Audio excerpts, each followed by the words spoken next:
ನಮಸ್ಕಾರ. ನಾವು ಕಾಡು ಮನೆ ಇಕೋ ಶಾಪ್ ಜೊಯ್ಡಾದಿಂದ ನಾವಿಲ್ಲಿ ಲೋಕಲ್ ಆಗಿ ಮಾಡಿರುವಂತಹ ಕೆಲವೊಂದಷ್ಟು ನ್ಯಾಚುರಲ್ ಪ್ರಾಡಕ್ಟ್ಗಳನ್ನು ನಿಮಗೆ ಕೊಡ್ತೇವೆ. ಇದು ಅರಿಶಿಣ, ಮನೆಯಲ್ಲೇ ಕುಟ್ಟಿ ಮಾಡಿರುವಂತಹ ಅರಿಶಿಣ. ಇದು ಏನು ಆರ್ಗ್ಯಾನಿಕ್ ಫಾರ್ಮ್ ಮಾಡಿರುವಂಥದ್ದು, ನಮ್ಮ ಆರೋಗ್ಯಕ್ಕೆ ತುಂಬ ಒಳ್ಳೆಯದು. ಇದು ಪೇನ್ ಆಯಿಲು, ಈ ನೀರ್ಗುಂಡಿ, ಕರಿ ನೀರ್ಗುಂಡಿ ಅಂತ ಒಂದು ಇದು ಬರುತ್ತೆ, ಅದರಿಂದ ಸ್ಪೆಷಲಾಗಿ ಮಾಡಿರೋದು. 100% ನಿಮ್ಮ ನೋವಿಗೆ ಇದು ರಿಲೀಫ್ ಕೊಡುವಂಥದ್ದು. ಇದು ಬ್ರಾಹ್ಮಿ ಹೇರ್ ಆಯಿಲ್ ಅಂತ ಹೇಳ್ಕೊಂಡು, ನಿಮ್ಮ ಕೂದಲು ಉದುರ್ತಾ ಇದೆ, ನಿದ್ದೆ ಬರ್ತಾ ಇಲ್ಲ ರಾತ್ರಿ ಅಂದರೆ ಇದನ್ನು ಒಮ್ಮೆ ಬಳಸಿ ನೋಡಿ, ನೀವು ಇನ್ನೂ 10 ಜನರಿಗೆ ಇದ್ರ ಬಗ್ಗೆ ರೆಕಮೆಂಡ್ ಮಾಡ್ಬೋದು. ಇದು ನಮ್ಮ ಯೂನಿಕ್ ಪ್ರಾಡಕ್ಟು ಜೇನುತುಪ್ಪ. ನಾವೇ ಖುದ್ದಾಗಿ ನಮ್ಮ ಜೇನುಪೆಟ್ಟಿಗೆಯಿಂದ ತೆಗೆದು ನಿಮ್ಮ ಮನೆ ಬಾಗಿಲಿಗೆ ಮುಟ್ಟಿಸುವಂಥ ಜೇನುತುಪ್ಪ. ಇದು ಬಹುಶಃ ಬಹಳ ರೇರ್ ಆಗಿರುವಂಥದ್ದು. ಕಳುಲೆ ಅನ್ನುವಂಥ ಬರುತ್ತೆ, ಬಾಂಬು ಚಿಗುರಿನಿಂದ ಮಾಡಿರುವಂತಹ ಒಂದು ಉಪ್ಪಿನಕಾಯಿ.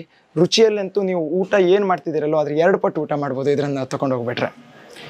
ಮತ್ತು ಇದು ನೆನಪಿನ ಶಕ್ತಿ ಅಥವಾ ಮಾತು ತೊದಲೋದು ಇದೆಲ್ಲ ಆಗತ್ತಲ್ವ ಪ್ರಾಬ್ಲಮ್ಮು, ಅದಕ್ಕೆ